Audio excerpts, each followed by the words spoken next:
Taho! Taho! Taho! Taho! Andyan na yung taho!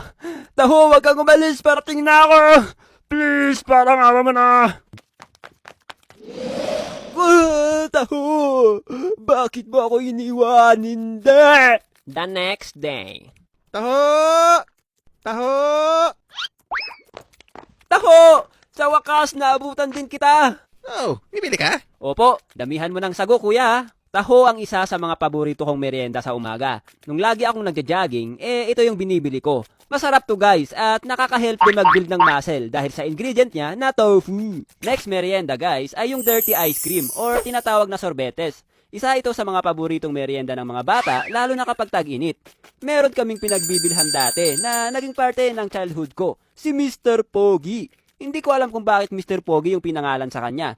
Siguro dahil poging-pogi siya noong mga kabataan niya. Siya yung paborito naming pinagbibilihan ng ice cream dati. Sobrang bait kasi niya. Kapag sinabi mong dadagdagan yung ice cream, talagang dadagdagan niya. Meron pa nga yung time na naabuso namin yung kabaitan niya. Yung magdadala kami ng malaking baso tapos doon niya ilalagay yung ice cream. At meron din yung mga time na kapag nakita niya na walang pambayad yung ibang bata, talagang nililibre niya lang ito. Matagal na wala sa pagbebenta ng sorbete si Mr. Pogi at nabalitaan namin na pumanaw na siya. Sobrang nalungkot ako noon kasi naalala ko yung mga time na inabangan namin siya. Tapos mag-uunahan pa kami dahil laging nauubos yung benta ni Mr. Pogi. Alam ko halos nalungkot lahat ng mga bata sa barangay namin na nabentahan ni Mr. Pogi noon. Naging part na kasi siya ng childhood namin. Marami pa rin akong nakikitang nagtitinda ng sorbetes at nagustuhan ko yung benta nila na ice cream sa tinapay. Parang burger lang. Isa ding inaabangan namin maliban sa sorbetes ay yung popsicle. Yung paborito kong binibili dito ay yung pinipig. Tapos yung buko flavor. Masarap tong popsicle guys, lalo na kapag nandun na kayo sa part na nilalasap nyo yung stick ng popsicle kahit lasang kahoy na. Uy, tama na yan. Kulang na lang kainin mo yung popsicle stick. Sayang may nakadikit pa. Sabi kasi sa akin ng mama ko, wag daw ako magsasayang ng pagkain. Ice candy. Kung gusto nyo ng malamig, masarap at mura na merienda, maghanap lang kayo ng naglalako ng ice candy.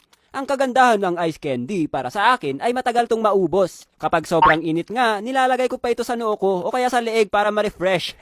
Halo-halo. Ito ang isa sa pinakagusto kong kinakain lalo ngayon na tag-init. Ang kagandahan sa halo-halo ay marami tong ingredients. Para mo nang inakyat lahat ng prutas sa mundo kasi may saging, may langka, may mangga, may buko at iba pa. Minsan, nadidismaya ako sa mga ibang naglalako ng halo-halo. Hindi ko alam kung halo-halo pa ba tawag doon. Kasi yung iba, sobrang tipid ng ingredients. Kahit sana damihan nila ng gatas, pero ang dinamihan nila, asukal. Meron pa, yung sobrang nainis talaga ako. Naalala ko pa to hanggang ngayon kasi yung